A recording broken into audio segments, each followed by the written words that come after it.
नमस्कार, आप देख रहे हैं झलको शेखावाटी और मैं हूं आपके साथ पत्रकार दीपक शर्मा। राजस्थान के नीम का थाना के एक ऐसे छोटे से गांव में हैं फिलहाल, जहां आईएएस और विभिन्न उच्च लेवल के प्रशासनिक अधिकारी आज भी भारतीय सेवा में काम करते हैं।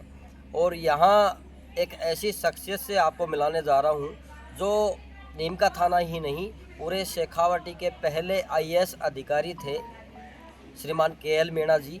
और यहाँ पे इस वक्त आए हैं, आज एक उद्देश्य है कि एक माँ का बेटा एक बड़ा अधिकारी बना, राजस्थान में विभिन्न ज़िलों में ज़िला कलेक्टर रहे, और इसके साथ साथ एक माँ ने पूरा संबल प्रदान किया। पिताजी 56 साल पहले गुजर गए, जिसके बाद में माँ ने मोर्चा संभाला अपने बेटों का ध्यान रखने का, और आज बेटों ने भी नाम किया। और आईएएस केएल मीणा बने उसके बाद में गांव में एक परंपरा चली, तो इस गांव ने, नयाबास गांव ने, पूरे गांव का नाम आज पूरे भारत के मानचित्र पर रोशन किया है, गौरवान्वित किया है कि बात चर्चा चलती है सबसे ज़्यादा आईएएस या अधिकारी इस लेवल के, इस समकक्ष लेवल के देने वाले इस गांव से हैं। तो बात करेंगे, आज यहाँ आए हैं माताजी, जो केएल मीणा जी की माताजी हैं, वो 108 वर्ष की थी, जिनका नाम श्रीमती राम प्यारी देवी था। 108 वर्ष की जीवन में अब जाकर उन्होंने अंतिम सांस ली और विदा हो गए इस शरीर को छोड़कर, इस संसार से। लेकिन आज भी उनके जो बेटे हैं केएल मीणा, वो उनकी यादों को सजोए हुए हैं, उनके प्यार प्रेम वात्सल्य को आज भी याद है, उनको याद आती है। और आज जो हमारे पास केएल मीणा जी बैठे हैं, जो आईएएस अधिकारी थे, और इनकी उम्र भी करीबन 81 साल हो चुकी है। तो बात करेंगे। सर, आपका बहुत बहुत स्वागत है झलको शेखावटी को। जी, तो माता जी को विनम्र श्रद्धांजलि झलको शेखावटी टीम की ओर से, और सत सत नमन है माता जी को।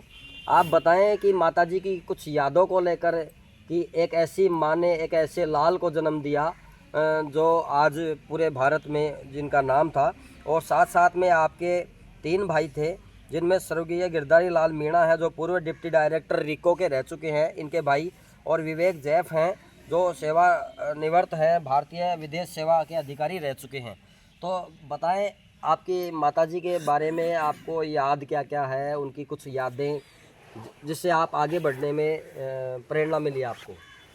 देखिए, माता जी का जीवन इतना लंबा था जी, कि उनकी इतनी यादें हैं, मतलब ये समझिए कि एक खजाना है उनकी यादों का हमारे पास, हमारे सारे भाई बहनों का। और उसकी का विशेष महत्व इसलिए भी है कि जब मेरे पिताजी का देहावसान हुआ, तो उस वक्त हम बहुत छोटे थे। मैंने एमए किया था और छोटी नौकरी में लगा था नौकरी, और मेरे भाई बहन 4 जो थे वो छोटे थे, बहुत ही छोटे थे। आप 2 भाई या 3 भाई और 2 बहन हैं? हाँ, 3 भाई 2 बहनें हैं। पिताजी क्या करते थे आपके? पिताजी मेरे पहले फौज में नौकरी करते थे, फिर छोड़ के आ गए थे, फिर खेती वगैरह काम करते किसान थे बाद में? सामाजिक सेवा करते थे और किसान थे। देश की सेवा के साथ साथ किसान के रूप में भी सेवा की उन्होंने। हाँ। तो क्या नाम क्या था, शुभ नाम उनका? स्वर्गीय श्री भूरा राम जी। भूरा राम जी। हाँ, अब बताएं माता जी के बारे में। और माता जी का, क्योंकि जब मेरे पिताजी का देहावसान हुआ, तो हमारा परिवार बहुत बड़े संकट में आ गया था। बहुत डिफ़िकल्ट सर्कमस्टेंसेस हो गई थी, क्योंकि मेरे परिवार में जिसमें 11 आदमी थे हम, मतलब उसमें मैं अकेला एडल्ट मेल मेंबर था और अकेला अर्निंग मेंबर भी था। अब उन 11 आदमियों के परिवार को संभालना, देखभाल करना, और मैं नौकरी में अकेला रहता था, मेरे खुद के बच्चे भी यहीं रहते थे, मेरे भाई बहन भी सभी यहीं रहते थे। उन सब की देखभाल करना, उनको संभालना, उनको कभी कमज़ोरी महसूस नहीं होने देना, कभी निरुत्साहित नहीं होने देना, उनको खुश रखना, उनकी हर ज़रूरत को पूरी करना, ये सारी जिम्मेदारी उनके ऊपर आ गई थी, और उन्होंने बखूबी इस जिम्मेदारी को निभाया। कभी कमज़ोरी नहीं दिखाई, वो बहुत साहसी महिला थी, बहुत साहसी थे। बहुत हिम्मत थी उनमें। कभी किसी परिस्थिति, किसी भी डिफ़िकल्ट से डिफ़िकल्ट परिस्थिति में उन्होंने हार नहीं मानी और आगे बढ़ती रही, हम सबको संभालती रही, चलाई। ये देखिए, खास बात, पिता के जाने के बाद एक माँ ने पूरा परिवार संभाला, और आज रिजल्ट आपके सामने है। इनके परिवार से आईएएस लेवल के अधिकारी तो केएल मीणा जी रह चुके हैं, बाकी इनके परिवार से इसी समकक्ष लेवल पे भी हैं। माता जी, क्या आप जब पहले आईएएस बने थे शेखावाटी में, तब माता जी ने आपको क्या कहा, किस प्रकार की खुशी हुई? क्या वो आईएएस के बारे में जानते थे कि आईएएस मेरा बेटा इस तरह का अधिकारी बना है? उनको आईएएस वगैरह के बारे में बहुत ज़्यादा जानकारी नहीं थी, पर उनको ये पता लगा कि मेरा बेटा कलेक्टर बन गया है। बिल्कुल तो कलेक्टर को तो गांव में सभी जानते हैं, बिल्कुल। इसलिए कलेक्टर बनने की जो खुशी थी वो बहुत बड़ी खुशी थी उनको। और मेरा एक जो प्रोसेसन निकाला गया था नीम के थाने से लेकर के यहाँ तक पूरे गांव वालों ने, तो मेरा अभिनंदन भी पूरे गांव वालों ने किया था। और मेरी माता जी भी चाहती थी कि भाई मेरा बेटा इस पोजीशन में पहुंचा, इस ओहदे पे पहुंचा, तो इनको अभिनंदन किया जाए। तो उन्होंने गांव वालों से भी कहा, गांव वाले भी बहुत उत्साहित थे, तो सबने मिलकर के किया था। और माँ का तो यही था कि अब तुम इतने बड़े आदमी बन गए हो तो तुम सेवा करना लो, गरीबों की सेवा करना, जिनका कोई धनी धोनी नहीं है, बिल्कुल। जिनकी कोई सहायता नहीं है, कहीं कहीं उनकी देखभाल करने वाला कोई नहीं है, उनका विशेष ध्यान रखना। ये देखिए माता जी ये कहते थे, जो सामने है आपके दर्शन कर सकते हो, माता जी ये कहते थे कि गरीबों का ध्यान रखना, लाचारों का ध्यान रखना, और उस पद पर चलने का इन्होंने प्रयास भी किया उस आशा पर। और कुल मिला के एक माँ जो ज़्यादा पढ़ाई लिखाई नहीं की थी, उन्होंने कहाँ तक पढ़े थे माता जी? वो पढ़े लिखे नहीं थे, बिल्कुल ही। नहीं थे। हाँ। ये देखिए पढ़े लिखे नहीं थे, लेकिन बेटों को लायक बनाया और बेटों को यही शिक्षा दी कि आप समाज के काम आना। तो आज वहीं के.एल. मीणा जी ने किया भी है, और अब फिलहाल राजनीतिक रूप में भी रिटायर होने के बाद में इनकी भूमिका रही। कहाँ कहाँ जिला कलेक्टर या अन्य पदों पर रहे आप, IAS के रहते उस काल में, आप बताएं।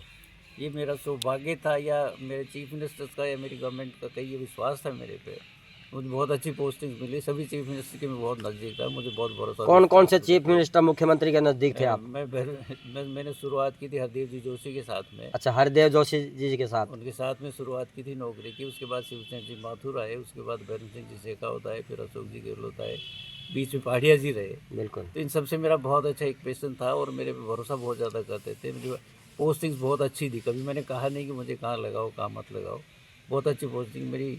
मैंने कलेक्टर में जोधपुर रहा, कलेक्टर भरतपुर जिले का रहा, कलेक्टर पाली जिले का रहा, फिर जयपुर का कमिश्नर रहा मैं, फिर अजमेर का कमिश्नर रहा, फिर ये जयपुर नगर निगम, Jaipur housing board, Jaipur GD, ये सब भी मेरे अंडर में रहे। और बहुत अच्छी पोस्टिंग, टूरिज्म कॉरपोरेशन का भी मैं अध्यक्ष रहा, मैं रोडवेज का अध्यक्ष रहा जी। मार्केटिंग बोर्ड का अध्यक्ष रहा। तो बहुत अच्छे पदों पर रहा, सेक्रेटरी लेवल पे भी मैंने बहुत अच्छे पदों पर काम किया। तो मतलब पोस्टिंग से कभी मुझे प्रॉब्लम नहीं हुई, और जो राज्य सरकार की बहुत अच्छी पोस्टिंग मानी जाती है वहाँ मेरा पदस्थापन रहा हमेशा। बिल्कुल बिल्कुल। तो देख सकते हैं जो राजस्थान के मुख्यमंत्री थे हरिदेव जोशी, जिनके नाम पर फिलहाल राजस्थान में एक विश्वविद्यालय भी संचालित किया जा रहा है, हरिदेव जोशी जनसंचार पत्रकारिता विश्वविद्यालय। और उन हरिदेव जोशी जो CM हैं, मुख्यमंत्री, उनके पास भी अपनी सेवाएं IAS के मुख्य अधिकारी के रूप में के.एल. मीणा जी दे चुके हैं। उसके बाद में भैरव सिंह जी, अशोक गहलोत जी, ये कई CM जो मुख्यमंत्री हैं उनके पास सेवा दे चुके हैं। राजस्थान के विभिन्न जिलों में जिला कलेक्टर और अन्य डिपार्टमेंट में, विभागों में भी बड़े पद पर रह चुके हैं। तो आप इस काल को, IAS का आपने पूरा जीवन बिताया है, अनुभव का, सरकारें चलती कैसे हैं, सरकारों को कौन चलाता है, सरकारों का सिस्टम कैसा है, तो इसमें आपने अनुभव क्या प्राप्त किया? ये कि एक IAS अफसर के पास इतना बड़ा स्कोप है कि लोगों की सेवा करने का। जी। आपके सामने तो जो फ्रंट आता है, गवर्नमेंट का फेस आता है, वो तो पॉलिटिशियन का आता है जी। पर हकीकत ये है कि जो पीछे से सारा काम होता है वो अधिकारी करते बिल्कुल हैं। बिल्कुल क्योंकि उनको कायदे कानून वगैरह कोई जानकारी नहीं होती। बिल्कुल। एक IAS अफसर पूरे इंडिया में सेलेक्ट होकर के आता है, 15 लाख करीब परीक्षार्थियों में से कोई 1000-1500 बच्चे सेलेक्ट होते हैं। जी। और वो 2 साल की ट्रेनिंग में रहते हैं। 1 साल वहाँ मसूरी में या अपने विभाग में ट्रेनिंग लेते हैं, 1 साल जिलों में फील्ड में आगे ट्रेनिंग लेते हैं। जी। इतनी ट्रेनिंग के बाद और इतनी उच्च शिक्षा के बाद और पूरे हिंदुस्तान में कंपटीशन में सेलेक्ट होने के बाद यहाँ आते हैं वो। तो आप समझ सकते हैं कि वो कितना ज्ञान होगा, उनको कितनी समझ होगी, कितना उनको आप भरोसा विश्वास होगा। बिल्कुल बिल्कुल। एक पॉलिटिशियन सीधा जो अपना वोट लिए किस तरह से मैनेज किया, जीत के आ गए, और वो उनको ऊपर बिठाते हुए मालिक बन जाते, उनको ज़्यादा अनुभव क्या जी नहीं होता। मुझे कहना नीचे, क्योंकि वो बॉसेज हैं, सरकार चलाते हैं। बिल्कुल बिल्कुल। ये बात कोई कहने की नहीं है, पर हकीकत वो पहले था, बिल्कुल वो आपके काल में तो ऐसा था ही। आप तो खैर पढ़े लिखे होने लग गए, पॉलिटिशियन भी। हकीकत ये है कि कायदे बताना, कानून बताना, कागज़ की कार्रवाई पूरी करना, सारी फॉर्मेलिटी करना, ये सारे अधिकारी ही करते हैं। बिल्कुल बिल्कुल। और वो अधिकारी के साथ ही सारा डिस्कशन करके फिर अंतिम फैसला लिया जाता है। तो जब आप इस लेवल पर बैठे हैं तो आप ओबियसली ऐसी योजना बनाने की बात सोचेंगे जिसमें गरीब का फ़ायदा हो, कमज़ोर आदमी का फ़ायदा हो। ये अपने सोच पर भी डिपेंड करता है। बहुत सारे अधिकारी ऐसे भी होते हैं जो शहरी बैकग्राउंड से आते हैं, अंग्रेजी में पढ़े लिखे होते हैं वो, तो उनको तो कोई ज़्यादा अंदाज़ होता नहीं कि गाँव के जीवन कैसा है, गाँव के लोगों की समस्याएँ किस तरह की हैं। पर जो गाँव की पृष्ठभूमि के बच्चे IAS बनते हैं, अधिकारी बनते हैं, वो निश्चित रूप से गांव वालों का पूरा ध्यान रखते हैं और उनको ये मालूम भी होता है कि गांव के आदमी की ये समस्या है और इसको इस तरह से हमें इसका निराकरण करना है। इस बात को अच्छी तरह समझते हैं और उसी तरह से वो अपना काम करते हैं। आप एक ऐसी महान विभूति राम प्यारी जी माता जी के लाल हैं जिन्होंने अपनी कोख से आपको जन्म दिया। आप आईएएस बने शेखावटी में पहले, उसके बाद में आपने गांव में ऐसे क्या प्रयास किए जिससे गांव भी उस ओर चल चला और आज 15 से ज़्यादा आईएएस लेवल के, आईपीएस के, इस टाइप के अधिकारी आपके गांव के नयाबाज के। क्या किया आपने, किस तरह से आपने सोचा कि यहाँ गांव में मेरा जो लोगों को बताया जाए, लोगों को जागरूक किया जाए जिससे लोग इस लाइन पे चलें, ऐसा कुछ प्रयास आपका? जब से मैंने होश संभाला तब से हमारे गांव की पृष्ठभूमि बिल्कुल डिफरेंट थी, अलग थी बिल्कुल। कि उस वक्त अपराध करने वालों की संख्या यहाँ ज़्यादा थी, चोरी करना, डाके डालना, फलाना, ये सब करते थे। आसपास के इलाकों के टोटली करते थे? आसपास के इलाकों में करते थे और दूर दूर भी जाते थे। पूरे हिंदुस्तान में नयाबाज का नाम था। तो एक इस तरह की छवि थी कि ये गांव ऐसे लोगों का गांव है जिसमें अपराधी ज़्यादा रहते हैं, जो अपराध करते हैं। अच्छा, ये छवि थी गांव की। ये छवि थी पहले? ये छवि थी बिल्कुल। और यहाँ पुलिस के रेट्स बहुत पड़ते थे, पुलिस बहुत आती थी, पुलिस बहुत और ले जाती थी, निर्दोष लोगों को भी ले जाती थी, बच्चों को, पढ़ने वालों को भी तंग करती थी, गवर्नमेंट सर्वेंट से कुछ लिमिटेड गिने चुने उनको भी तंग करती थी जी। महिलाओं को भी बड़ी परेशानी होती थी। तो ये मैंने बहुत बचपन से जब होश संभाला तभी देखा था ये जी। और ये बात मेरे बिल्कुल ही मुझे पसंद नहीं थी। मुझे बहुत नफरत होती थी इस बात से कि ये होता क्यों है, क्यों सफ़र करते हैं हम जी। तो इसका अल्टीमेट डिस्कस ये था कि भाई हम चोरी करते हैं, हमारे लोग चोरी करते हैं, अपराध करते हैं, इसलिए इन सबको भुगतना पड़ता है। नौकरी करने वाले हैं उनको भी भुगतना पड़ता है, पढ़ने वाले बच्चे उनको भी भुगतना पड़ता है जी। महिलाओं को भी परेशानी होती है जी। तब फिर मैंने जब मैं आईएएस में आ गया तो मेरा तो फिर कनेक्शन ऊपर लेवल पे। आप भी रात दिन पढ़े होंगे कि जो छवि थी उसको कहीं ना कहीं सुधारने के लिए रात दिन कितने घंटे पढ़ते थे आप आईएएस बनने के लिए? आईएएस बना तब तो आप पूछिए, मतलब विश्वास नहीं होता, मेरी सीटिंग 18-19 घंटे की होती। 18-19 घंटे पढ़ते थे। मतलब जो एक सामाजिक बुराई थी उसको समाप्त करने के लिए आपने दिन रात मेहनत की और आईएएस बनी। और आईएएस बनने के बाद में लोगों को कैसे जागरूक किया गाँव वाले को? बनने के बाद में फिर जब चूँकि मैं इतने महत्वपूर्ण पद पे पहुंच गया, पोजीशन पहुंच गया, तो मेरी गवर्नमेंट में सेव हो गई। लोग सुनने लगे मेरी बात को। चाहे मैं चीफ मिनिस्टर से मिलूँ तो भी गौर से सुनेगा, होम मिनिस्टर से मिलूँ तो भी गौर से सुनेगा। मेरे अधिकारी साथी थे वो सुनते ही सुनते थे। तो फिर मैंने पुलिस वालों को कहा कि जातियाँ करने की ज़रूरत नहीं है। मेरे गांव में मैंने पुलिस का आना बंद कर दिया था। उसके बाद मेरे गांव में कोई घुसेगा नहीं मेरे बिना पूछे। एसपी कलेक्टर बात करता था, नीचे लेवल पे कभी बात नहीं की जी। थाने वाले में एसडीएम इनसे मेरी बात नहीं हुई जी। और मैं एसपी को जरूर कहता था कि इस गांव में पढ़े लिखे लोग भी हैं, इस गांव में बच्चे पढ़ने वाले भी हैं, इस गांव में उनको डिस्टर्ब ना किया जाए, नौकरी करने वाले भी हैं, इस गांव में महिलाएं भी हैं, उनकी तरफ से कोई शिकायत नहीं आनी चाहिए। बाकी जो चोरी करता है या अपराध करता है उसे आप वो जाने रात जाने आप जो करना हो कीजिए उसके साथ। जो आपका कानून मांगता है, जो आपकी ड्यूटी है वो कीजिए, पर निर्दोष के ऊपर आपने हाथ उंगली भी लगा दी तो मेरे से बुरा कोई नहीं होगा। मैं 2-3 बार थाने वालों को सस्पेंड करवाया, सीनियर ऑफिसर्स को भी मैंने काफ़ी धमकाया जी। फिर वो बंद हो गया गांव में। मेरे आईएएस में आने के बाद में पुलिस का आना नया बाद में बंद हो गया। बिल्कुल फिर बच्चे पढ़ने भी लग गए, नौकरी भी कोशिश करने लगे और उसी फल है कि आज सारे अफसर वो काम जो करते थे उससे नफरत हो गई सब। बिल्कुल वो काम करना ही बंद कर दिया क्योंकि इतना बड़ा गाँव एक के दो मिल ही जाते हैं, पर वो मोर और लेस पूरी तरह से ऑलमोस्ट 99% बंद हो गया और पढ़ने लिखने की तरफ दिमाग लग गया। तो सूत्रधार आप रहे, नौकरी करने सुधा मैं कुछ हद तक मैं भी रहा, बाकी लोग भी सबके प्रयास तो रहे अपने अपने, लेकिन सूत्रधार रहे। तो कुल मिला के ये देख सकते हैं कितनी महत्वपूर्ण बात आपको जानकारी मिली है आज इस वीडियो के माध्यम से कि इस गांव का नाम था चोरी चकारी या अन्य जुर्म में, क्योंकि उस टाइम बेरोजगारी थी, शिक्षा ज़्यादा थी नहीं और उस वक्त के आसपास के इलाके में कुछ गांव बदनाम थे। यही गांव नहीं और भी थे, लेकिन इस गांव को कहीं ना कहीं दिशा और दशा देने में इस गांव के पढ़े लिखे युवाओं और केएल मीणा जैसे आईएएस अधिकारियों का योगदान रहा है, जिससे और इन्होंने एक बात और कही, अगर मेरे गांव में कोई जुर्म करता है आप उसके साथ कुछ भी करिए, मुझे मतलब नहीं है, लेकिन अगर मेरे गांव में कोई निर्दोष है, कोई पढ़ने लिखने वाला विद्यार्थी है, उसको अगर परेशान करोगे ठीक नहीं रहेगा। तो कुल मिला के पुलिस और के लोगों के बीच में सामंजस्य बिठाया। पहले यहाँ पुलिस की फोर्स आती थी, पूरे गांव को घेर लेती थी, जिससे पढ़ने लिखने वाले, ये ज़रूरी नहीं होता कि ये गांव में सारे ही अच्छे हैं या सारे ही ख़राब हैं, कुछ गांव में ख़राब भी मिलेंगे, एक घर में एक भाई ख़राब भी मिलेगा, एक भाई अच्छा मिलेगा, उसी प्रकार से थे यहाँ पे।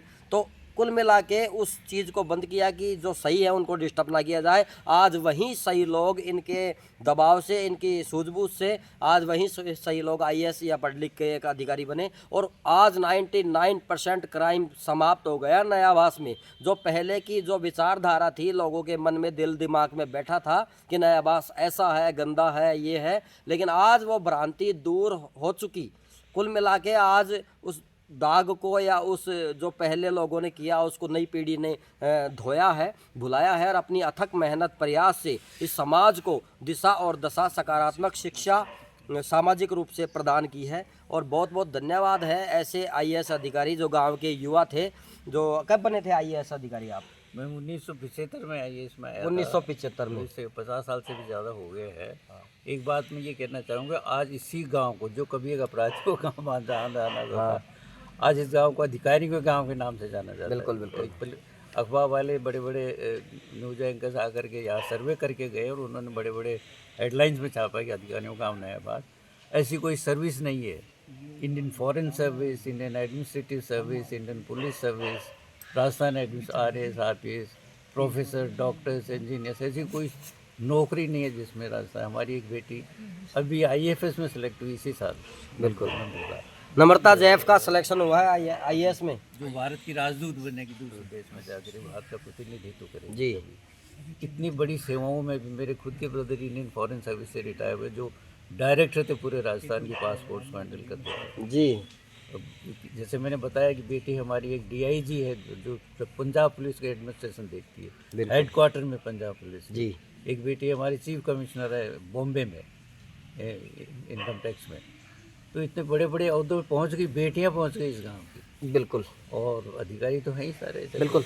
आज इसी गांव के लिए आज प्रमुख मीडिया, समाचार पत्रों में, डिजिटल इलेक्ट्रॉनिक में प्रमुख हेडलाइन ही होती है अधिकारियों का गांव। और जैसा सर बता रहे हैं कि चाहे महाराष्ट्र हो, चाहे राजस्थान हो, चाहे पंजाब हो, बड़े बड़े लेवल के जो पूरे राज्य को संचालित करने की कैपेबिलिटी रखते हैं, उस लेवल के अधिकारी इस गांव के हैं जो उन पदों पर बैठे हैं। और कुछ माताजी के बारे में आप बताएं, कुछ इंटरेस्टिंग। कुछ वो खेती भी करते थे माताजी? माताजी ने बहुत मेहनत की है और 108 वर्ष के हो गए, अभी स्वस्थ थे? अभी स्वस्थ थे, कोई बीमारी नहीं थी उनको। वो चारपाई से रात को पलंग से नींद में नीचे गिर गए, उनके हेड इंजरी हुई, उसकी वजह से परेशानी। अदरवाइज उसी रात को स्वस्थ थे, हंसी मजाक, खाना पीना सब सही था, वो नॉर्मल थे बिल्कुल, कोई हेल्थ इशू नहीं था, कोई बीमारी नहीं थी उनको। और वो निश्चित रूप से 2-4-5 साल वो चलते, पर वो फिर वेंटिलेटर पे चले गए, फिर ऑक्सीजन में आ गए, फिर नॉर्मल भी हो गए बिल्कुल। डिस्चार्ज होना था नेक्स्ट डे। अच्छा। उसी दिन सांस की प्रॉब्लम हुई, फिर उसी दिन हार्ट कार्डियो अरेस्ट हो गया। कार्डियक अरेस्ट अचानक हो, क्योंकि एज बहुत ज़्यादा थी और ये सब बर्दाश्त नहीं कर पाए थे। तो एक बात और पूछूंगा मैं, कड़ी बात है। आजकल जो बेटे आईएएस बन जाते हैं, डॉक्टर बन जाते हैं या ऊंचे लेवल के अधिकारी बन जाते हैं, वो माँ बापों को भुला देते हैं। आप अपनी माताजी के साथ कितने साल से थे, कितने साल से सेवा कर रहे थे आप? वैसे तो जब से हमारे पिताजी गए उसके बाद भी माताजी के साथ ही थे जी। पर करीब 7-8 साल पहले उनको थोड़ी हेल्थ इशू हुई थी, हेल्थ प्रॉब्लम हो गई थी, फिर मैं साथ ले गया था। साथ ले गए थे अपने साथ? फिर मैं साथ ही रखता था।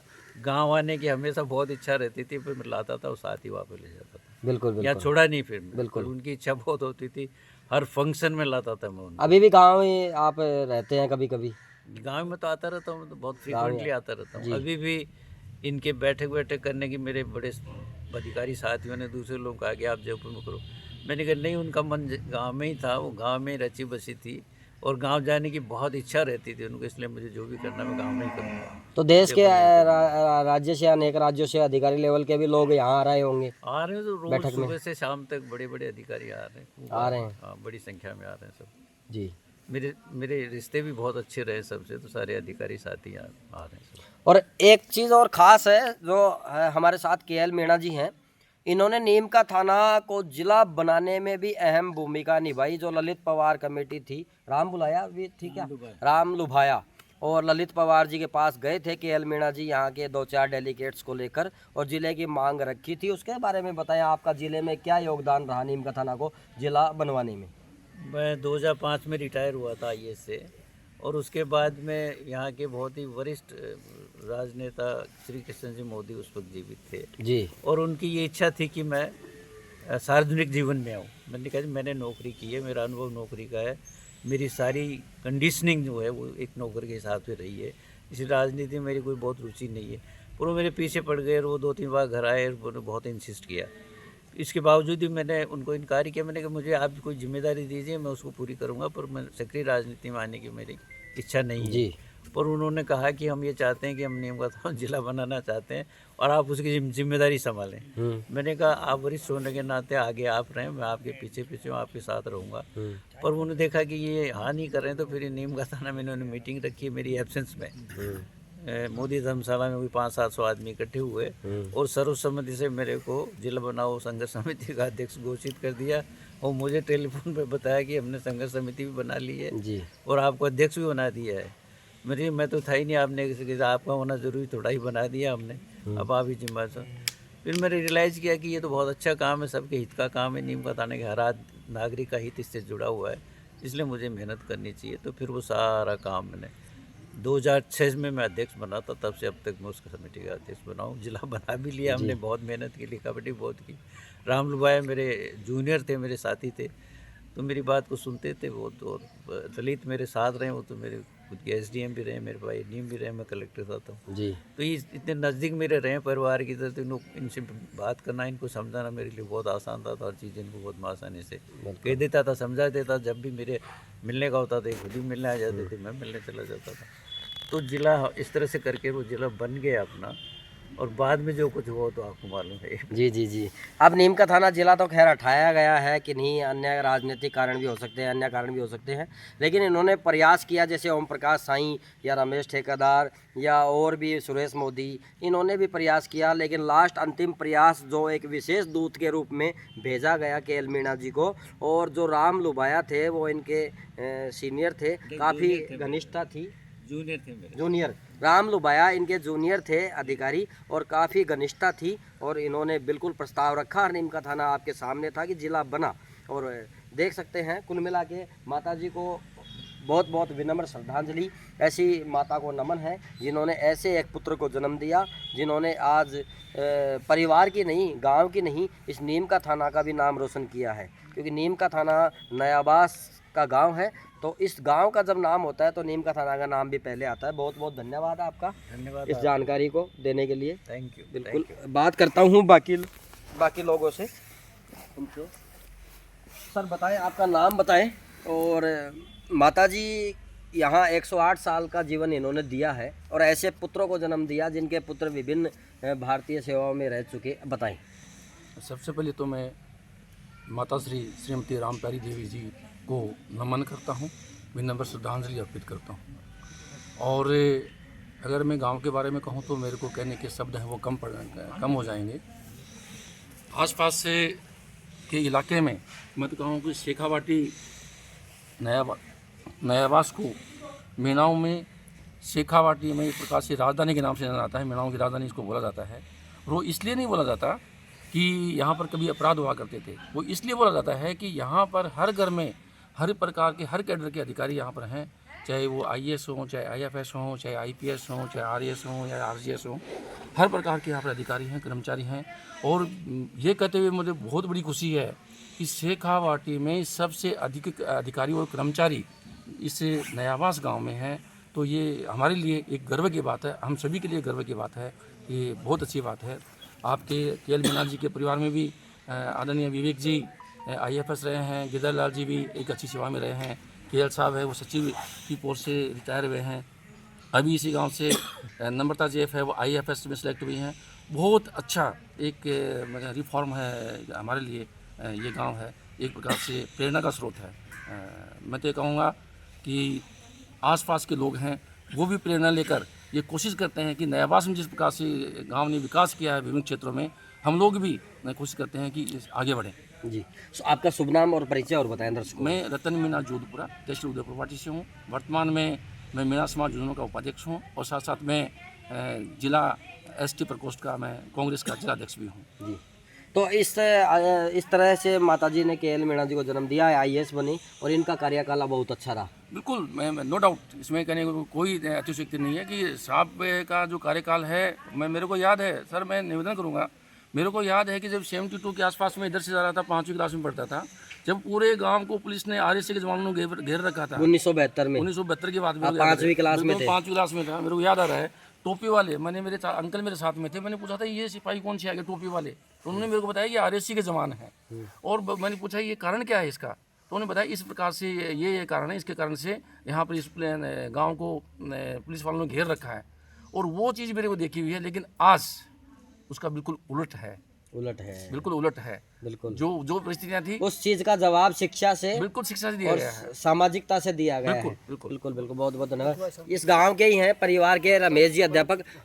आप बताएं माता जी को कुछ याद बताएं, आप तो क्या बोलते थे आपको? मेरे को गांव का लाडला बेटा बोलते थे। अच्छा, गांव का लाडला बेटा। गांव में रहता था मैं। अच्छा, और मेरे से फोन पे भी ये कहते थे गांव वाले बेटे से बात कराओ मेरे को। गांव वाले बेटे से बात कराओ। वाह वाह, बहुत प्यार। ये देखिए माता जी के प्रिय लाडले बेटे की तरह थे। रमेश जी हैं, शिक्षक हैं सरकारी स्कूल में। आप नाम बताएं सर, परिचय बताएं और बताएं माता जी के और केएल मीणा जी के बारे में। मेरा नाम राधेश्याम मीणा है जी और मैं माता जी का पड़पोता हूँ। जी। माता जी मेरी अच्छा, पड़पोते हैं आप? ये राम प्यारी जी देवी जी हैं? मेरे दादाजी लगते हैं। अच्छा। और हम एक ही कुटुंब से हैं जी और केल साहब ने आपको बहुत कुछ बता दिया है जी और उससे भी कभी कभी बैठते हैं साहब तो हमारे को बताते रहते हैं। जी। इन्होंने इस गांव को सुधारने के लिए, आईएएस बनने के लिए एक कमेटी गठित की और जो गलत अपराध होते थे उनको रोकने का खूब प्रयास किया इन्होंने, बहुत प्रयास किया। मतलब समझौता नहीं किया, अपराध कोई करेगा उसको रोके और शिक्षा में बढ़ाए। हाँ बिल्कुल किया इन्होंने काफ़ी। और इस गांव की महत्वपूर्ण जो विकास हुआ है वो केल साहब का बहुत बड़ा हाथ है इसमें, बहुत बड़ा योगदान नो है। डाउट जी। और आज भी साहब इतने बड़े उच्च अधिकारी होने के बावजूद गांव में बराबर बने रहते हैं। इन्होंने दादी के नाम से कॉलेज संस्था खोली, इंस्टीट्यूट खोला और बढ़िया उसमें बालिकाओं का अच्छा अध्ययन हो रहा है। और हम लोग साहब से ये भी सीखा कि माँ बाप की सेवा कैसी की जाती है। जी। मैंने साहब को भी कई बार कहा है, मैं साहब के बंगले पे जाता रहता हूँ तो मैंने साहब को देखा है माता जी की सेवा कैसे की है, कैसे तो की हम भी उसका अनुसरण करते हैं। बिल्कुल। और हमारे जूनियर को भी कहते हैं कि माँ बाप की सेवा का बहुत आज के समय में माता जी को लोग वृद्धाश्रम में छोड़ के आ रहे हैं, लेकिन ये केएल मीणा जी आईएएस होते हुए इन्होंने सेवा की अपने जयपुर ले जाकर जाके सेवा की और यहाँ भी सेवा, क्योंकि और उसी माता जी- सेवा का मेवा है। और माता जब साहब आते थे माता जी से मिलने के लिए सेवा में रहते हुए, हाँ। तो माता जी के पास आके लोग बैठ जाते तो माता जी सबकी साहब से सिफारिश करवा के उनका काम भी करवाती थी। ये भी हमने आंखों से देखा भाई, ये काम करवा, ये भी को फलाना को बच्चों है। साहब नहीं जानते, न्यू जनरेशन को नहीं जानते साहब, लेकिन साहब से बहुत अच्छे काम किए हैं। साहब ने बहुत अच्छी भलाई का काम किया है, बहुत लोगों को सपोर्ट किया है। और इसी कारण से आज इतने सर्विसमैन हैं कि सेकावाटी में कोई अगर गाँव है तो सबसे ज़्यादा सर्वाधिक कर्मचारी इस गांव से हैं। इस गांव से झुंझुनू, सीकर और चूरू डिस्ट्रिक्ट का तो मैं गारंटी के साथ कह सकता हूँ इतने कर्मचारी किसी गांव में नहीं है, छोटे से गांव में। बिल्कुल। इस गांव ये में देन शिक्षक सिर्फ भी केएल हैं, साहब की है। केएल साहब की। हाँ बिल्कुल बिल्कुल। इस गांव में शिक्षक भी हैं, इस गांव में डॉक्टर भी हैं, इस गांव में आईपीएस भी हैं, आईएएस भी हैं। और बात करेंगे, आपका क्या नाम है? रतन कुमार मीणा। रतन जी, आप भी इस परिवार से हैं? हाँ, मेरी ताई जी लगती है। ताई जी लगते थे, तो ताई जी की कुछ यादें? ताई जी की बहुत सारी यादें हैं। वो जो है बहुत ही अच्छे स्वभाव की थी। और जो है अभी मेरी वाइफ एक्सपायर हुई थी, तो मैं जब भी मिलने जाता था, धोख देता था तो रोने लग जाती थी। फिर उसको बातों बातों में हम दूसरी तरह घुमाते थे, तो वो जो है फिर बाद में हंसने लग जाती थी। जी। मैंने कहा कि ये थोड़ा वो नहीं हो। जी। विवेक जी के पास भी रहती थी, छोटे बेटे के पास जी। मेरे विवेक के घर पास में। तो मैं जब भी आता था तो वो आंसू आ जाने लग जाते थे, फिर उसको कैसे जैसे डाइवर्ट करते थे उससे। बिल्कुल बिल्कुल। बहुत अच्छा। बिल्कुल, उस माँ को याद किया जाएगा, उस परिवार की देवी समान महिला को याद किया जाएगा। बाकी एक बार बात करेंगे आपसे, क्या नाम है भाई साहब आपका? मेरा विवेक जी। अच्छा, विवेक जी जैफ हैं, जो रामप्यारी देवी जी 108 वर्ष का उन्होंने जीवन जिया। केएल मीणा जी के छोटे भाई हैं। भारतीय विदेश सेवा में प्रशासनिक अधिकारी रह चुके हैं, पूर्व रिटायर हो चुके हैं, सेवानिवृत्त। बताएं माता जी के बारे में विवेक जी। आप कितने वर्ष के हो गए? मैं 64। 64। माता जी की याद क्या आ रही है? यादें तो बहुत हैं, पर किस मतलब कोई विशेष याद जिसमें लोग मतलब देखे सुने, तो मैं एक इंसिडेंट बता सकता हूँ आपको। जी। मेरे एक दोस्त है, राजस्थान हाई कोर्ट के एडवोकेट हैं। वो हम 9 से PSC महाराजा कॉलेज में साथ किया था उन्होंने। जी। दोस्ती ठीक थी, घर वाले सब जानते थे कि विजय का दोस्त है। जी। तो भाई साहब JDA में जब कमिश्नर थे, तो उनके वो इंजीनियरिंग वगैरह, उनके भाई वगैरह थे, वो रोड कंस्ट्रक्शन वगैरह काम देखने लगे थे। जी। तो उनको किसी कारणवश उनको ब्लैक लिस्ट कर दिया किसी केस में, कि कोई हो गए, कोई बदतमीजी की होगी ऑफिसर्स के साथ। तो वो देखा कि भाई साहब के पास जा नहीं सकते थे, तो कमिश्नर साहब से मिलना इतना आसान नहीं है। तो उन्होंने मदर के पास चले गए और मदर से कहा, माई हमें के ब्लैक लिस्ट कर दिया भाई साहब ने। तो कहते भाई साहब ने क्यों करेंगे भाई तुम्हें? तो कहते कुछ किया होगा तुमने? चेन्नई माई क्यों होता ब्लैक लिस्ट? ब्लैक लिस्ट क्या होता है? बिल्कुल माता जी को पता नहीं था। तो कहते नहीं, काला मुँह करके बाहर निकाल दिया। अच्छा। तो कहते तेरा काला मुँह क्यों किया है उन्होंने? अब भाई साहब के लंच में खाना खाने जाते थे घर पे, उन्होंने कहा तूने कि वो उनको कहे वो महेश का दोस्त, विवेक का दोस्त है, विवेक उसको काला मुँह क्यों किया उसका? तो भाई साहब समझ गए कि ना कोई बात कुछ गड़बड़ है, कि मैं तो काला मुँह किया, मन तो कोई पता नहीं है। तब उन्होंने ऑफिस में जाते ही सबसे पहले PSA की बुलाओ, उसको बुलाया, बुला के पूछा भाई तू क्या कह रहा है माई ने? तो कुछ नहीं भाई साहब, उनको मैंने कहा कि हमें ब्लैक लिस्ट कर दिया। ब्लैक लिस्ट कर दिया, मतलब समझ में नहीं आया, तो हमने तो मैंने सीधा मतलब समझा दिया, ब्लैक लिस्ट का काला मुंह कर दिया, बाहर निकाल दिया। तो भाई साहब को हंसी आई, उन्होंने बोला कि इंजीनियर जिसने वो उसकी कंप्लेंट में ब्लैक लिस्ट किया था उसको नोटिस भी तुमने क्यों रोका, तुम्हें थप्पड़ हाथापाई करने की नौबत क्यों आई? तो वो करके वो दफा करके कंप्लेंट विड्रॉ हो गई। लेकिन उनको ब्लैक लिस्ट का मतलब समझाने का कि काला मुंह करके बाहर निकाल दिया, वो एक बड़ी वो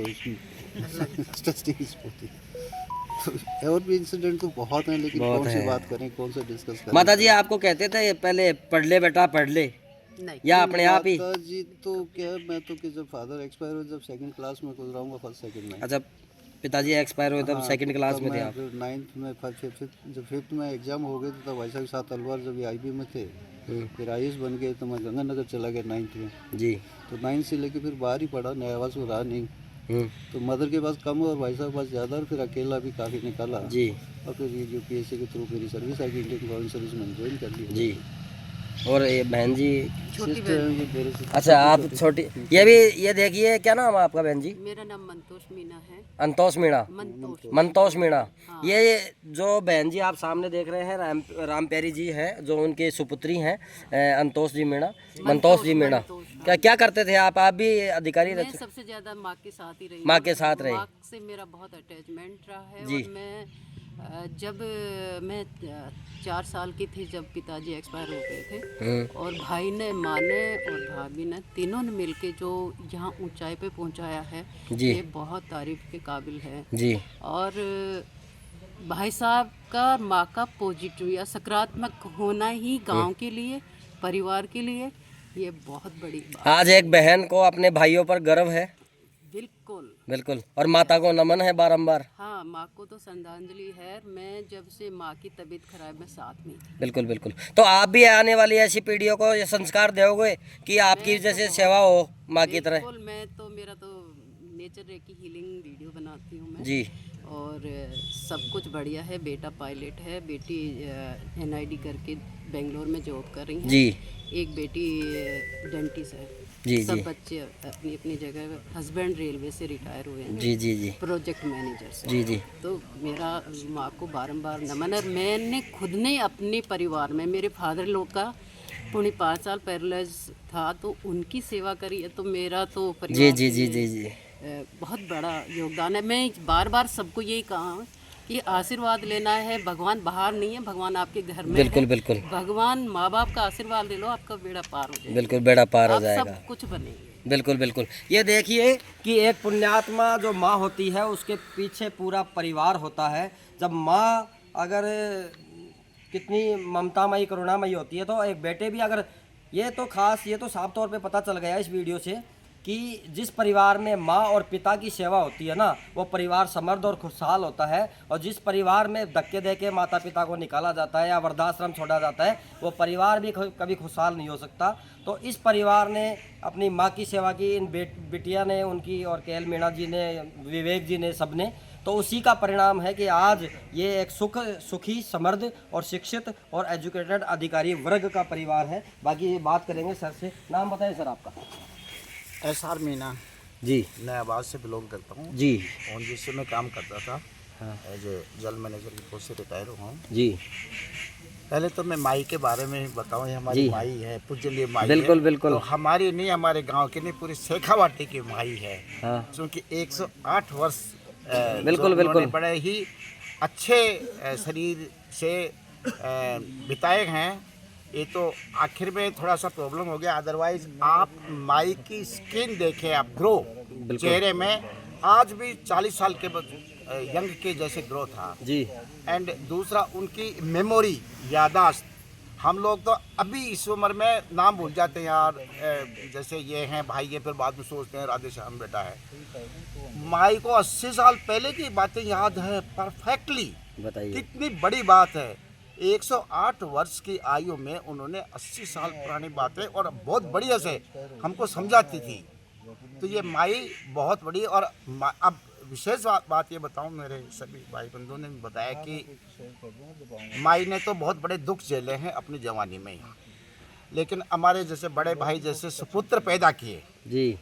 वो तो छोटे हैं विवेक तो, लेकिन इन्होंने इतनी सेवा की कि माई को वो दुख का आभास नहीं होने दिया। बिल्कुल। तो माई तो हमारी माई थी, लेकिन उनका सुपुत्र बेटा यानी हमारे बड़े भाई, वो हमारे गांव की शान, हमारे गांव के ही नहीं बल्कि हमारी तहसील की, हमारे समुदाय की और हमारी शेखावाटी की शान है। और आज भी शान है। सब लोग उनको हर पहलू में, हर मोमेंट में उनको याद करते हैं कि यार केल साहब को ही लाओ, इस काम के लिए आगे बढ़ाओ। केल साहब ने जैसे अपने ज़िला का, शायद रतन जी ने बताया होगा कि जो नीम का थाना जिला बना था उसमें केल साहब का बहुत बड़ा योगदान जी, रहा जी, है। जी। इस प्रकार प्रशासनिक सेवा में होते हुए हमारे मीना समुदाय का ही नहीं बल्कि एज ए होल कम्युनिटी का उन्होंने बहुत ही सहयोग किया है। अपने भरसक कोशिश की है कि ज़्यादा से ज़्यादा विकास हर श्रेणी में, हर क्षेत्र में विकास किया जा सके। बिल्कुल। आज की वीडियो से यही सकारात्मक संदेश स्पष्ट होता है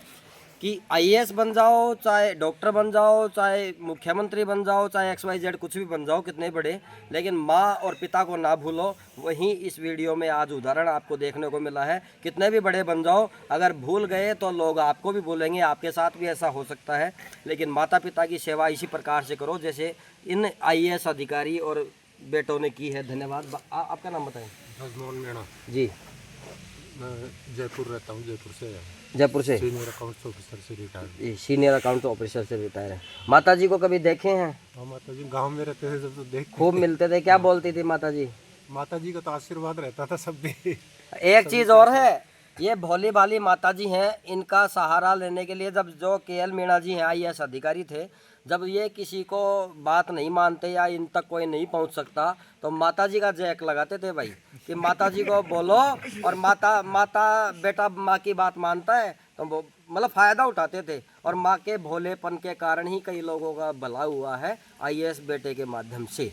बताइए। जरूर। तो माता जी ऐसी थी, ऐसी मतलब सबके काम आने वाली, काम होने सबके, मतलब ये नहीं देखो ना तो पढ़े लिखे थे ज़्यादा कि जानते नहीं थे कि क्या सही है क्या गलत है, अगला होशियार बन के आया है या क्या करने आया है। लेकिन कुल मिला के जो भी आया तो माता जी जो जानते नहीं, ठीक है भाई, जैसे विवेक जी बता रहे थे कि ब्लैक लिस्ट कालो मुंडो वो समझा दियो तो कुल मिला के बॉडी थी, भोली भाली थी और बेटे को कह देती थी और बेटे जहाँ तक हो सके काम करते थे। बाकी और भी सभी लोगों ने थोड़ी देर इंतजार किया है तो पूछ लेता हूँ। बताए क्या नाम है आपका? रमेश चंद्र। तो माता जी कैसी थी? माता जी KL मीणा जी ने कैसा काम किया गांव के लिए? बहुत बढ़िया काम। तो गांव को दिशा और दशा दी बढ़िया की तरफ से मिले जी। और आज मतलब पूरे देश को ये समाचार है कि जहाँ रोजगार होगा वहाँ अपराध कम होगा जी। और ये साबित करता है नया आवास गाँव जी कि रोजगार जी मिलेगा तो अपराध निश्चित रूप से अपने आप ही खत्म हो बिल्कुल जाएगा। बिल्कुल बिल्कुल। वो दौर था जब यहाँ इस गांव को पुलिस घेर लेती थी, लेकिन इस पुलिस को घेरने की जो राजनीतिक भी हो सकता था वो घेरना, लेकिन उसको कहीं ना कहीं बंद करने में प्रयास किया KL मीणा जी ने और जो शिक्षित युवा थे जो उनको आगे बढ़ाने का काम किया। आपका क्या नाम है? श्रवण कुमार मीणा। तो कैसा लग रहा है आज गाँव में इस माता जी के जो पूरे परिवार हैं समृद्ध इनके, अच्छा देख कर? बढ़िया जी। आप बताएं। बिल्कुल जी। ये सभी लोग आज इस बैठक में आए हैं। भाई साहब आपका नाम बताएं। शरण कुमार। शरण कुमार जी, आप इस गांव के हैं? हाँ, इस गांव का हूँ। तो माता जी के बारे में कुछ बताएं। अजी माता जी हमारे लिए एक अनुकरणीय उदाहरण है जी। माता जी हर आदमी के दुख सुख में काम आती थी जी। और जैसे ब्रजमोहन जी ने बताया भाई कोई आदमी अपनी सिफारिश करना तो माता जी के पास आते थे और वो सिफारिश करती थी और उसका काम हो जाता था जी। तो केल साहब ने बहुत से आदमियों को सर्विस भी लगाया है जी। और इन्होंने 3 बेटे थे तो एक तो 20 और भी थोड़े समय पहले एक्सपायर हो गए, बाकी खूब सेवा की उन्होंने और इसी वजह से आज 108 साल मतलब उन्होंने कंप्लीट किए हैं। तो एक उदाहरण हमारे एरिया में सबसे ज़्यादा उम्र की और माता जी के स्वभाव वगैरह सब तरह से बहुत ही अच्छी थी और सबके काम आती थी वो। बिल्कुल बिल्कुल। तो कुल मिला के इस गांव को कहां से कहां तक पहुंचाया है इस माँ के जरिए इन बेटों ने और बाकी बेटों ने। आपको इस स्टोरी के अलावा दूसरी स्टोरी बता देता हूँ। बताइए। आपने भाई साहब से क्वेश्चन किया था नयावास को ऊपर उठाने में आपका कंट्रीब्यूशन क्या रहा? ये जी हाँ। एक्चुअली नयावास में जब कोई चोरी डकैती जब ये होते थे, जब क्रिमिनल मतलब क्रिमिनलिटी के कहते थे अपराधी लोग ज़्यादा है, क्रिमिनल ज़्यादा हैं, तो उस समय एक ऐसा रिवॉल्यूशन जो पुलिस की रेड पड़ना और लोगों को मतलब जो सर्विस में थे उनको एक बहुत ही एक अजीब सा फील होना कि भाई हम इस गांव में हुई कि मतलब किस लिए हैं। बच्चे स्कूल के बच्चे पढ़ने वाले बच्चों को पुलिस उठा के ले गई थी।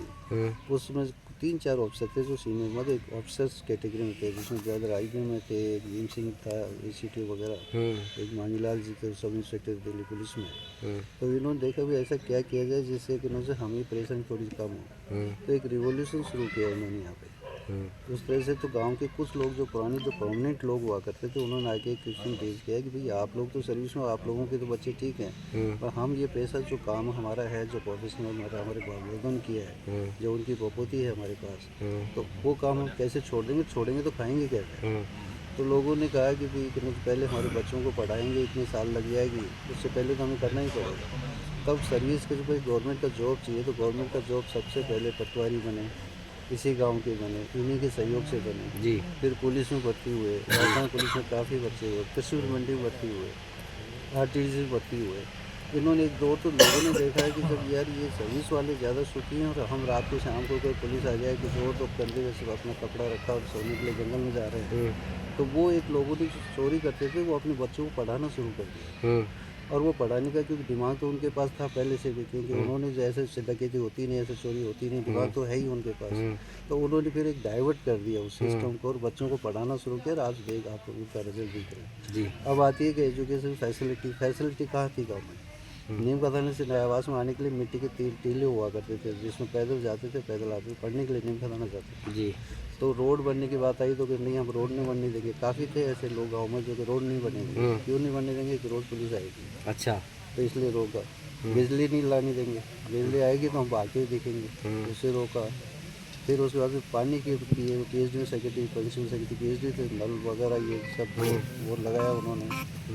हाई स्कूल जो 8वीं तक की स्कूल थी, सीनियर सेकेंडरी स्कूल का वो अप्रूवल लेके आए, वो बन गई 10+2। जब बच्चों के स्कूल में जो स्कूलिंग जो लड़कियां जाती थी 10th के पास यानी 11th के पास, 10+2 12th के बाद, कॉलेज नहीं आसपास, नीम का थाना जाना, घर वाले कहेंगे भाई हम तो शादी करेंगे अब नहीं जाना, तो कॉलेज खोल दी मदर के नाम से कि लड़कियाँ अपने आसपास की लड़कियाँ बाहर में रहें, मतलब स्कूल नहीं जान देंगे तो कम से कम यहाँ तो पढ़ सकता है।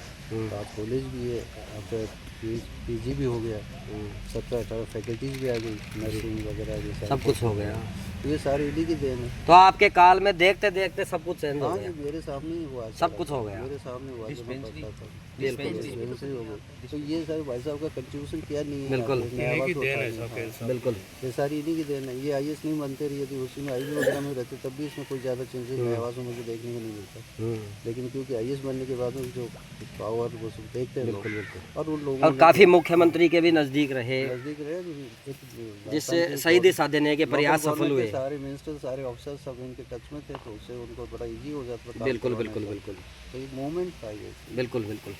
तो कुल मिला के संदेश ये है कि इस गांव को जहां पुलिस वाले और अधिकारी लोग घेर लेते थे और गांव वाले बीच में इसमें रहते थे, आज वहीं गांव वाले जो पुलिस घेर लेती थी ना उसके अधिकारियों को भी अधिकारी बन चुके हैं और अब वो वाली बात नहीं है भाई। तो हाँ बात बताएं। केल साहब के मार्गदर्शन से मैं इनके चाचा का लड़का हूँ, रतन कुमार मीणा, स्टेशन सुपरिटेंडेंट से रिटायर हुआ हूँ रेलवे में। इनके मार्गदर्शन से हमारे भी चारों भाई सरकारी सेवा में है। दूसरे नंबर का है वो दिल्ली पुलिस सब इंस्पेक्टर से रिटायर हुआ है। तीसरा जो है एजुकेशन में सीनियर अध्यापक है। चौथा दिल्ली एजुकेशन बोर्ड में प्रिंसिपल है। मेरे 2 बेटे हैं, दोनों IITN है, MBA है IIM कोझिकोड से। जो बड़ा बेटा है वो IFS है वन सेवा में, और बहू है वो IRS है इसमें इनकम टैक्स में जी। दोनों की दिल्ली पोस्टिंग है। और छोटा लड़का है वो दुबई में है, कंपनी में अच्छे पैकेज में काम कर रहा है जी। और दिल्ली पुलिस वाला जो सब इंस्पेक्टर है उसका लड़के ने जो है फैक्ट्री खोल रखी है। और उससे छोटे वाला IES है दिल्ली में। और छोटे भाई जो 2 हैं उनके भी बच्चे सीकर में कोचिंग कर रहे हैं। मतलब इनका जो है बहुत ही मार्गदर्शन अच्छा रहा और हमारा परिवार बहुत अच्छा मतलब हुआ है। तो यही है कि एक परिवार में अगर एक लायक बन जाए ना तो वो हजारों को लायक बन सकता है। ये उदाहरण है साक्षात KL मीणा जी का। आपसे पूछ लिए। तो यहाँ एक लास्ट बात और करेंगे, जो गावड़ी के जो सरपंच हैं शरद सिंह जी तंवर, इनसे और बात करेंगे। ये भी आज यहाँ पे आए हैं। बताएं KL मीणा जी के बारे में। और माता जी ने भी 108 लंबा वर्ष जीवन जिया और ऐसे पुत्रों को जन्म दिया जो आज पूरे गांव को सही सकारात्मक दिशा प्रदान की है। सर्वप्रथम मैं माता जी को पुष्पांजलि अर्पित करूंगा। उसके बाद में जितनी मेरे को जानकारी है KL साहब के बारे में, तो KL साहब नयाबास के लिए नहीं, मेरे को लगता है कि नीमका थाना क्षेत्र के लिए एक ऐसे शख्स हैं जिन्होंने नयाबास को तो यानी कि दूसरा जीवन दिया ही है। जहाँ के बारे में अभी आप बात कर रहे थे कि यहाँ पुलिस उसको घेर लेती थी जी, तो वो चीज़ तो मेरे को लगता है यहाँ बची नहीं है। अब यहाँ से यानी कि अधिकारी हैं वो बन के जा रहे हैं जी, जो देश की सेवा में या राजस्थान की सेवा में अपना योगदान दे रहे हैं जी। और वैसे यदि आप देखें तो KL साहब और हमारे चाचा जी काफ़ी नज़दीकी दोस्त रहे हुए हैं, स्कूल में पढ़े हुए साथ हैं। तो KL साहब का स्वभाव है और जो मतलब उनकी एक सोच है वो एक बहुत ही एक लंबी दूरी की सोच है, दूरदर्शी यानी कि अपने समाज को तो उन्होंने यानी कि उस कीचड़ से बाहर निकाला ही है, मगर उसके साथ साथ में उनके पास में यदि कोई जाता है व्यक्ति, मैं भी उनसे मिला हूँ, बहुत कम मिला हूँ, तो निराश नहीं होता है, उसकी मदद की जाती है और काफ़ी ही अच्छे इंसान है जहाँ तक मैं उनको मिला हूँ। बिल्कुल। इस गांव में जहाँ कीचड़ था वहाँ आज कमल खिल रहे हैं, वहाँ कोहिनूर निकल रहे हैं, डायमंड निकल रहे हैं। और ये माताजी आप साक्षात रूप में यहाँ एक तरह से इनका प्रतिबिंब विराजमान है, लेकिन माताजी की भाव को आपने इन सबसे सुना। धन्यवाद। देखते रहें झलको शेखावाटी।